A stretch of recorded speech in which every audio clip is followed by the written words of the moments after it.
புதுக்கோட்டை மாவட்டம் கோவில்பட்டியிலேருந்து ஜல்லிக்கட்டு மாடு வளர்ப்பவர், ஜல்லிக்கட்டு ஆர்வலர் ஏவிஎம் பாபு பேசுகிறேன். சிறு வயதிலேருந்தே என்னுடைய கிராமம் வந்து கோவில்பட்டி கிராமம். அது வந்து இந்த கலாச்சாரத்தை பின்பற்றி ஏற்பட்ட கிராமம். அந்த கிராமத்தில் நாங்களே எங்கள் கிராமத்தில் சொந்தமாக ஜல்லிக்கட்டு நடத்துவோம்.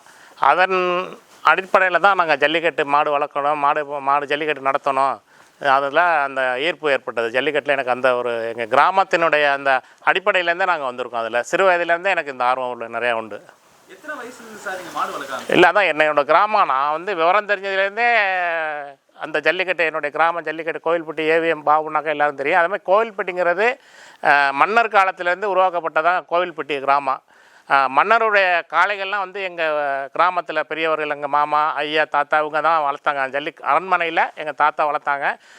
எங்களுடைய ஜல்லிக்கட்டில் அந்த அரண்மனை காளை கொண்டாந்து அவுப்பாங்க கோவில்பட்டியில். அதில் ஈர்த்து தான் நாங்கள் வந்து இந்த ஜல்லிக்கட்டில் எனக்கு வந்திருக்கோம். நீங்கள் வளர்த்த ஸ்டார் காளைகள் அதை பற்றியும், அது உங்களுக்கு எவ்வளோ நெருக்கமான விஷயங்களை பற்றியும் கொஞ்சம் சொல்கிறீங்களா? முதல்ல நான் வந்து மாடு வளர்க்கணும்னு ஆசைப்பட்டது என்னுடைய ஒரு வீட்டில் போட்ட ஒரு காளை கன்றை தான் நான் வளர்த்தேன் ஃபஸ்ட்டு.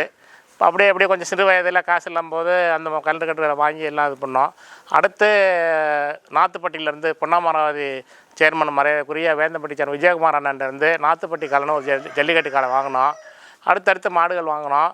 அடுத்து வந்து ஏரியூரில், சிவகங்கை மாவட்டம் ஏரியூரில் ஒரு செவலை ஒன்று, அந்த மாடுக்கு தான் ரோஸு போட்டு எப்போவுமே வைப்போம். முதல்ல போக்கு மாடு ஒயிட் ரோஸ் கட்டி தான் எப்போவுமே வைப்பேன். ஒரு 30 வருஷத்துக்கு முன்னாடி வாங்கின மாடு இருந்தது. இது வந்து ஏரியூர் ஜல்லிக்கட்டில், சிவகங்கை மாவட்டம் ஏரியூர் ஜல்லிக்கட்டில் ஒரு ஹாண்டிகிராஃப்ட் 2 காலமே போலியோவில் அட்டாக் ஆகி அவர் வளர்த்த மாடுது. நான் வாங்கி ஒரு 10-15 வருஷமாக சிறப்பாக என்னோடய இதில் நல்லா விளாண்டுச்சு. அதற்கப்புறம் தான் விராலிப்பட்டி செவலை அதுக்கப்புறம் வாங்கினேன். அதுதான் ஐயா பிஆர்கிட்ட கொடுத்தேன். இப்போ 3ஆவது தான் எனக்கு மாணிக்கம் வந்து அமைஞ்சது. எல்லாமே செவலம் பண்ணாங்க, எனக்கு கொஞ்சம் ராசியாக இருக்கும். அதனுடைய சென்டிமெண்ட்டாகவே எனக்கு நல்லாயிருக்கும். எப்போவும் இந்த காலை ஒயிட் ரோஸ் எடுத்து அப்படியே செதறி போங்க, அந்த பூ எல்லாம் செதறி போங்க, நல்லாயிருக்கும். அது உங்களுக்கு அதில் வளர்த்தோம். அப்புறம் அடுத்தடுத்து அதில் வயசாகிடுச்சு, அந்த மாடு கொடுத்தோம்.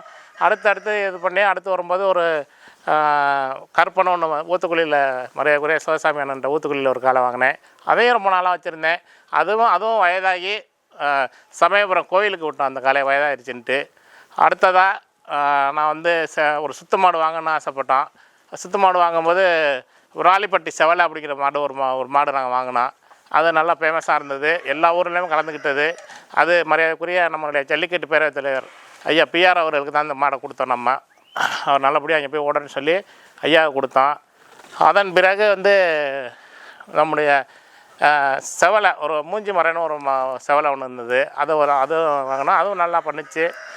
அப்புறம் கொஞ்ச நாளாக மாடே வேண்டாம், கொஞ்ச நாளாக பிஆர் ஐயா செவலை கொடுத்ததுக்கப்புறம் கொஞ்சம் மாடெல்லாம் வேண்டான்னு சொல்லியிருந்தோம். அது யதார்த்தமாக நண்பர் மரியாதைக்குரிய கல்லாலங்குடி ஆலங்குடியில் கல்லாலங்குடி அன்பண்ணன் தான் வாங்க ஒரு இடத்துக்கு போயிட்டு வரோன்னு சொல்லி கூப்பிட்டாரு. யதார்த்தமாக கூட்டி போனார். அங்கே போனால் அந்த என்னுடைய மாணிக்கம், என் வாழ்வில் விளக்கேற்றி வைத்த மாணிக்கம் தான் கொண்டு காமிச்சார் அந்த இடத்துல.